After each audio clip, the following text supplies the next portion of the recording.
Hello friends, welcome to counting കാസ്. Counting കാസിലേക്ക് എല്ലാവർക്കും സ്വാഗതമുണ്ട്. നമ്മൾ ഇന്ന് പരിചയപ്പെടാൻ പോണ വാഹനം വെച്ചിട്ടുണ്ടെങ്കിൽ ജനപ്രിയ വാഹനമായിട്ടുള്ള സ്വിഫ്റ്റ് ആണ്.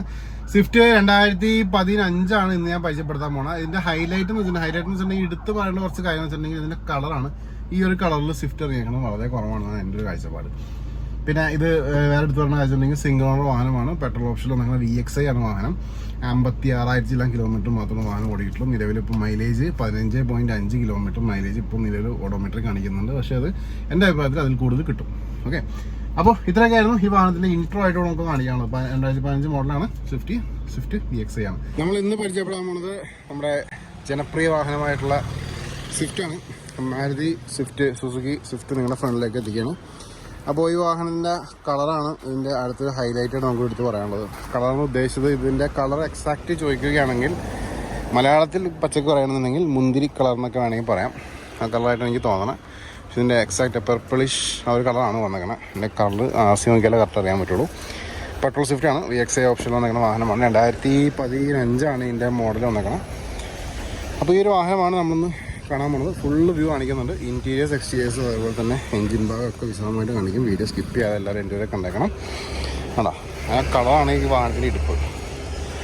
ഓക്കെ, അപ്പോൾ നമുക്കിനി ഈ ഒരു വാഹനം പാർട്സിലേക്ക് നോക്കാം. ഓരോരോ ഭാഗങ്ങൾ നമുക്കൊന്ന് പരിചയപ്പെടാം. എവിടെയൊക്കെ എന്തൊക്കെ പ്രശ്നങ്ങൾ കാര്യങ്ങളുണ്ടാകും വിശദമായിട്ട് നമുക്ക് നോക്കിയേക്കാം. ഓക്കെ, അപ്പോൾ ഫസ്റ്റ് തന്നെ വീലാർസിലേക്ക് പോവാം. വീലാർസ് നമ്മൾ നോക്കിയാണ്. വീലാർസ് നോക്കുമ്പോൾ നീറ്റായിട്ട് വീലാർസും കൂടെ കാണാം. അതേപോലെ തന്നെ നല്ല ഗ്രിപ്പ് നിൽക്കുന്ന ടയേഴ്സ്, പുത്തൻ ടയേഴ്സൊക്കെ വേണമെങ്കിൽ കൂടെ പറയാം. നമുക്ക് ബോണറ്റിലേക്ക് വേണമെങ്കിൽ നല്ല ക്വാളിറ്റി തരുന്ന ബോണറ്റ്, ഡെൻറ്റോ പാച്ചോ കാര്യങ്ങളൊന്നും നമുക്ക് കൂടെ കിട്ടുന്നില്ല. അതേപോലെ തന്നെ ഹെഡ് ലാംപ്സ് നോക്കാം. ഹെഡ് ലാംപ്സ് ഇവിടെ ക്വാളിറ്റി തന്നെ ഇരിക്കുന്നുണ്ട്. താഴേക്ക് വരാം. ഫോഗ് ലാംപ്സിലേക്ക് വരണമെങ്കിൽ ഫോഗ് ലാംപ്സ് നീറ്റായിട്ട് ഇരിക്കുന്നു. ഫ്രണ്ട് ഭാഗം നോക്കാം. ഫ്രണ്ട് ഭാഗം നീറ്റായിട്ട് ഫ്രണ്ട് ഭാഗം നമുക്കിവിടെ കാണാൻ പറ്റുന്നുണ്ട്. അതേപോലെ ഇവിടെ ഹെഡ് ലാംപ്സ് ഇവിടെ നീറ്റായിട്ട് ഇരിക്കുന്നു. ഓക്കെ, നമുക്കിവിടെ വീലാർസ് നോക്കാം. ഈ വീലാർസ് നീറ്റായിട്ട് വീലാർസ് നമുക്കിവിടെ കാണാം. ഗ്രിപ്പ് നോക്കാം. ടയറിൻ്റെ ഗ്രിപ്പ് നല്ല ഗ്രിപ്പ് നിൽക്കുന്ന ടയേഴ്സ് നമുക്കിവിടെ കാണാൻ പറ്റുന്നുണ്ട്. അതേപോലെ VVTയുടെ ബാഡ്ജ് നമുക്കിവിടെ കിട്ടുന്നുണ്ട്. നമുക്ക് സൈഡിലേക്ക് വരികയാണെങ്കിൽ 2 ഡോർ നോക്കാം. 2 ഡോറും ഇവിടെ നീറ്റായിട്ടെങ്കിൽ 2 ഡോർസ് നമുക്കിവിടെ കാണാൻ പറ്റുന്നുണ്ട്. അങ്ങനെ സ്ക്രാച്ചോ ഡെൻറ്റോ കാര്യങ്ങളൊന്നും നമുക്കിവിടെ കിട്ടുന്നില്ല. ഇവിടെ റെയിൻ ഗാർഡും കാര്യങ്ങളൊക്കെ ആഡ് ചെയ്തിട്ടുണ്ട്. സൈഡ് പോർഷൻ നോക്കാം. ഇവിടുത്തെ ടയറിൻ്റെ കണ്ടീഷൻ നോക്കാം. നല്ല ഗ്രിപ്പ് നിൽക്കുന്ന ടയേഴ്സ് നമുക്ക് ഇവിടെയും കിട്ടുന്നുണ്ട്. അതേപോലെ തന്നെ നമുക്ക് ബാക്ക് സൈഡിലേക്ക് വരാം. ബാക്ക് സൈഡിലേക്ക് വരുമ്പോൾ നമുക്കിവിടെ കാണാൻ പറ്റുന്നത് ആ ഒരു നമ്മുടെ സ്പോയിലേഴ്സും കൂടെ കാണാൻ പറ്റുന്നുണ്ട്. നമുക്ക് ടയറിൻ്റെ അവിടെ നമുക്ക് ജസ്റ്റ് ബാക്ക് സൈഡിലേക്ക് വരാം. ഇവിടുത്തെ സ്പോയിലേഴ്സ് നോക്കാം. സ്പോയിലേഴ്സ് ആയാലും നീറ്റായിട്ട് നല്ല ബ്രോഡായിട്ടിരിക്കുന്ന സ്പോയിലേഴ്സും കൂടെ കാണാൻ പറ്റുന്നുണ്ട്. അതേപോലെ തന്നെ ക്ലീനായിട്ട് നിൽക്കുന്ന വിൻഷീൽഡ് കാണാം. മാരുതി സുസുക്കിയുടെ ബാഡ്ജ് നിൽക്കുന്നുണ്ട്. എംബ്ലവും കാര്യങ്ങളൊക്കെ നമുക്കിവിടെ കാണാം. VXiയുടെ ബാഡ്ജും കൂടി കിട്ടുന്നുണ്ട്. ബമ്പേഴ്സിലേക്ക് വരാം. ബമ്പേഴ്സ് നോക്കുമ്പോൾ ബമ്പേഴ്സും കൂടെ ഒക്കെ ക്വാളിറ്റി തന്നെ ഇരിക്കുന്ന ബമ്പേഴ്സാണ്. പക്ഷേ ഇവിടെ ചെറിയൊരു സ്ക്രാച്ചും കൂടെ കിട്ടുന്നുണ്ട്. ഓക്കെ, നമുക്ക് സൈഡ് പോർഷനിലേക്ക് വരാം. സൈഡ് പോർഷനിലേക്ക് വരുമ്പോൾ ഇവിടെ ഡോർ നോക്കുകയാണെങ്കിൽ 2 ഡോറും നീറ്റായിട്ട് ഇരിക്കുന്നു. പക്ഷേ ഇവിടെ വീലാർസ് നോക്കിക്കഴിഞ്ഞാൽ ചെറിയൊരു സ്ക്രാച്ച് നമുക്ക് ഇവിടെ കിട്ടുന്നുണ്ട്. പൊട്ടിക്കല് ലൈൻ സ്ക്രാച്ച് കിട്ടുന്നുണ്ട്. നല്ല ഗ്രിപ്പോൾ ടയേഴ്സും കിട്ടുന്നുണ്ട്. ഓക്കെ, നമുക്ക് ഡോറിന് ഓപ്പൺ ചെയ്യാം. ഓപ്പൺ ചെയ്തിട്ട് ഇൻറ്റീരിയേഴ്സും പരിചയപ്പെടാം. ഡോർ ഓപ്പൺ ചെയ്തിട്ട് ഇൻറ്റീരിയേഴ്സിലേക്ക് നമ്മൾ വരുമ്പോൾ നല്ല ചൂടാണ് തന്നെ. ഞാൻ ജസ്റ്റ് ഡോറിന് ഓപ്പൺ ചെയ്യാം. ഓക്കെ, ഇവിടെ നോക്കുമ്പോൾ 4 പവർ വിൻഡോസിൻ്റെ ബട്ടൺ കാര്യങ്ങളൊക്കെ നമുക്ക് കിട്ടുന്നുണ്ട്. അതേപോലെ തന്നെ ഇൻറ്റീരിയർ ഭാഗം വിശദമായിട്ട് നോക്കുകയാണെന്നുണ്ടെങ്കിൽ ഇവിടെ ജസ്റ്റ് പവർ ഓൺ ചെയ്യാം. ഓക്കെ, പവർ ഓൺ ചെയ്തു. ബാറ്ററി കുഴപ്പമൊന്നുമില്ല, ഒക്കെ ആയിട്ട് സ്റ്റാർട്ടായി. അതേപോലെ തന്നെ നമുക്കിവിടെ നോക്കുകയാണെങ്കിൽ കിലോമീറ്റേഴ്സ് ആയി നോക്കിയേക്കാം. കിലോമീറ്റർ നോക്കുമ്പോൾ 56,159 കിലോമീറ്റേഴ്സാണ് ഈ വാഹനം ഇപ്പോൾ നിലവിൽ കവർ ചെയ്തിരിക്കുന്നത്. അതേപോലെ തന്നെ നമുക്ക് നോക്കുമ്പോൾ ഇവിടെ നീറ്റായിട്ടിരിക്കുന്ന ഡാഷ്ബോർഡ് കാര്യങ്ങൾ കാണാം. മിഡിൽ നമുക്കിവിടെ music system, company music system തന്നെ വന്നിട്ടുണ്ട്. ഇവിടെ ഡാഷ്ബോർഡൊക്കെ നീറ്റായിട്ട് നിൽക്കുന്നു. സ്റ്റിയറിംഗ് നോക്കാം. സ്റ്റിയറിംഗ് ഇവിടെ ചെറിയ പെയിൻറ്റും കാര്യങ്ങളൊക്കെ പോയിട്ടുണ്ട്. ബാക്കി കാര്യങ്ങളൊക്കെ നോക്കുമ്പോൾ ഓക്കെയാണ്. അതേപോലെ തന്നെ ഇവിടെ നമുക്ക് ഗിയർ നോബും കാര്യങ്ങളും കാണാം.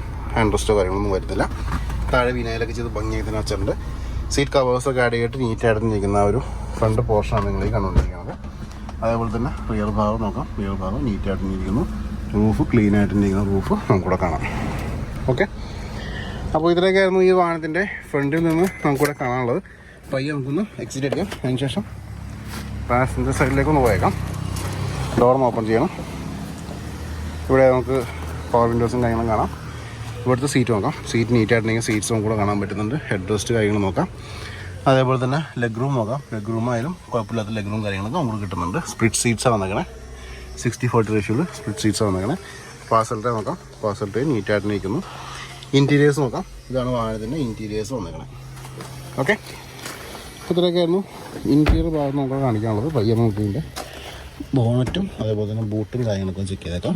ഇപ്പോൾ നിങ്ങൾ ഈ കണ്ടുകൊണ്ടിരിക്കുകയാണ് ഈ ഒരു സ്വിഫ്റ്റിൻ്റെ ആ ഒരു എഞ്ചിൻ ഭാഗം. പെട്രോൾ ഓപ്ഷൻ എന്നൊക്കെ വാഹനമാണ്. അപ്പോൾ ആ എഞ്ചിൻ കുറച്ചൊരു കോമ്പാക്റ്റ് ആയിരിക്കും നിങ്ങൾക്ക് കാണാം. അതേപോലെ തന്നെ പേസ്റ്റിംഗ് നോക്കാം. പേസ്റ്റിംഗ് ആയാലും കാര്യമായിട്ടുള്ള പ്രശ്നങ്ങളും കാര്യങ്ങളൊന്നും പേസ്റ്റിംഗ് നമുക്ക് കിട്ടുന്നില്ല. എഡ്ജസൊക്കെ നോക്കാം. അതേപോലെ തന്നെ ഫ്രണ്ടിലെ എഡ്ജും കാര്യങ്ങളൊക്കെ നോക്കാം. ക്യാമറ സ്ലോയിലാണ് നിങ്ങൾ ഫ്രണ്ടിലേക്ക് വന്നുകൊണ്ടിരിക്കുന്നത്. അതേപോലെ തന്നെ ഇവിടെയും പേസ്റ്റിംഗ് നോക്കാം. ബാറ്ററിയൊക്കെ പവർ പ്രശ്നങ്ങളോ കാര്യങ്ങളൊന്നുമില്ല. ഓക്കെ, അപ്പോൾ ഇതിലൊക്കെയായിരുന്നു ഇതിൻ്റെ എൻജിൻ ഭാഗം കാണിക്കാനുള്ളത്. ലിഡും കൂടി നോക്കിയേക്കാം. ലിഡിലെന്തെങ്കിലും പ്രശ്നങ്ങളുണ്ടെങ്കിൽ അത് നോക്കാം. നീറ്റായിട്ടിരിക്കുന്ന ലിഡ് നമുക്കിവിടെ കാണാൻ പറ്റുന്നുണ്ട്. ഓക്കെ, ഇനി നമുക്ക് പയ്യെ ഇതിൻ്റെ ബൂട്ടിലേക്ക് പോയേക്കാം. ബൂട്ടിൽ എന്താണ് അവസ്ഥ നോക്കാം. ഞാൻ ജസ്റ്റ് ഇതിൻ്റെ ബൂട്ടൊന്ന് അപ്പ് ചെയ്യാം. അപ്പോൾ നിങ്ങൾ ഈ കണ്ടുകൊണ്ടിരിക്കുകയാണ് ഈ ഒരു സ്വിഫ്റ്റിൻ്റെ ബൂട്ട് സ്പേസ്. അതിവിശാലം എന്നൊന്നും പറയാനില്ല, എന്നാലും കുഴപ്പമില്ലാത്ത ബൂട്ടും കാര്യങ്ങളുണ്ട്. കേട്ടോ, നീറ്റായിട്ടിരിക്കുന്ന ബൂട്ടാണത്. അതേപോലെ ഇവിടെയും നോക്കാം. ഇവിടെയും നമുക്ക് നീറ്റായിട്ടിരിക്കുന്ന ആ ഒരു എഡ്ജസ് കാണാം. ലിഡ് നോക്കാം. അതിനുശേഷം നമുക്കിവിടെ സ്പെയർ വീൽ നോക്കാം. ലോവർ പോർഷനിലേക്ക് വരാം. സ്പെയർ വീൽ ഞാൻ ജസ്റ്റ് ഒന്ന് കാണിച്ചു തരാം. ഇവിടെ നോക്കുമ്പോൾ കുഴപ്പമില്ലാത്ത ഗ്രിപ്പും കാര്യങ്ങൾ നിൽക്കുന്നുണ്ട് സ്പെയർ വീലിൽ. ഓക്കെ, അപ്പോൾ ഇത്രയൊക്കെയായിരുന്നു ഈ വാഹനത്തിൻ്റെ ഇൻറ്റീരിയേഴ്സ്. ഇനി നമുക്ക് ഇതിൻ്റെ റേറ്റും കാര്യങ്ങളും സംസാരിക്കാം. അപ്പോൾ എല്ലാ സുഹൃത്തുക്കളും ഈ ഒരു വാഹനം കണ്ടു കഴിഞ്ഞു. എങ്ങനെയുണ്ട് വാഹനം? ഇഷ്ടപ്പെടുന്നു വിചാരിക്കുന്നു. VXA ഓപ്ഷനാണ്. പിന്നെ കളർ നല്ല രസമാണ്, നല്ല ഭംഗിയാണ് ഈ വാഹനം കിടക്കാനായിട്ട്. അതേപോലെ തന്നെ പിന്നെ ഇൻട്രൊഡക്ഷൻ്റെ ആവശ്യം ഇല്ല. ഇത് VXA എന്ന് പറയുമ്പോൾ പെട്രോൾ ഓപ്ഷനാണ്. നിങ്ങൾക്ക് എല്ലാവർക്കും പറയാം 56,000 ചില്ല കിലോമീറ്റർ മാത്രമേ ഓടിയിട്ടുള്ളൂ. കിലോമീറ്റർ 15.5 കിലോമീറ്റർ ഇപ്പോൾ നിലവിൽ ടൗൺ ഓട്ടോ മാത്രം മൈലേജ് കാണിക്കുന്നുണ്ട്. പിന്നെ എടുത്തുകൊണ്ട് കമ്പനി മ്യൂസിക് സിസ്റ്റം കാര്യങ്ങളൊക്കെ വരുന്നുണ്ട്. വേറെ പറയാനുള്ള വെച്ചിട്ടുണ്ടെങ്കിൽ ഈ വാഹനം നിങ്ങൾക്ക് സ്വന്തമാക്കണമെന്നുണ്ടെങ്കിൽ വീഡിയോയുടെ താഴെ ഡിസ്ക്രിപ്ഷനിൽ നമ്പർ കൊടുത്തിട്ടുണ്ട്, ഷോറൂം നമ്പർ കൊടുത്തിട്ടുണ്ട്, എൻ്റെ നമ്പറും കൊടുത്തിട്ടുണ്ട്. എന്നെ വിളിക്കുകയാണെങ്കിൽ എൻ്റെ രീതിയിൽ നെഗോസിയേഷൻ കാര്യങ്ങൾ ചെയ്തു തരാം. ഓക്കെ, ഇനി ഈ വാഹനത്തിന് റേറ്റിലേക്ക് ഇറങ്ങുമ്പോൾ എനിക്കൊരു ഇൻസ്റ്റാ പേജും ഫേസ്ബുക്ക് പേജും ഉണ്ട്. രണ്ട് ലിങ്ക് ഞാൻ ഡിസ്ക്രിപ്ഷനിൽ കൊടുത്തിട്ടുണ്ട്. ക്ലിക്ക് ചെയ്ത് ഫോളോ ചെയ്യണമെങ്കിൽ വാഹന സംബന്ധമായുള്ള അപ്ഡേറ്റ്സ് ഡെയിലി നിങ്ങളിലേക്ക് വരുന്നതാണ്. ഈ വാഹനത്തിൻ്റെ ആസ്കിംഗ് പ്രൈസ് 4,68,000 രൂപയാണ് ആസ്കിംഗ് പ്രൈസ്. അത് നെഗോഷ്യബിൾ ആയിരിക്കും. ഞാൻ പറഞ്ഞത് തന്നെ കോൺടാക്ട് ചെയ്തേക്കാം. ഓക്കെ, അപ്പോൾ ഡെയിലി അപ്ഡേറ്റ്സിനായി ചാനൽ ഫോളോ ചെയ്യുക. ഫേസ്ബുക്കിൽ കാണുന്ന സുഹൃത്തുക്കൾ ഇപ്പോൾ തന്നെ എൻ്റെ പേജും ഫോളോ ചെയ്യാൻ മറക്കരുത്. അടുത്ത വീഡിയോയിൽ കാണാം. Tata, bye, take care.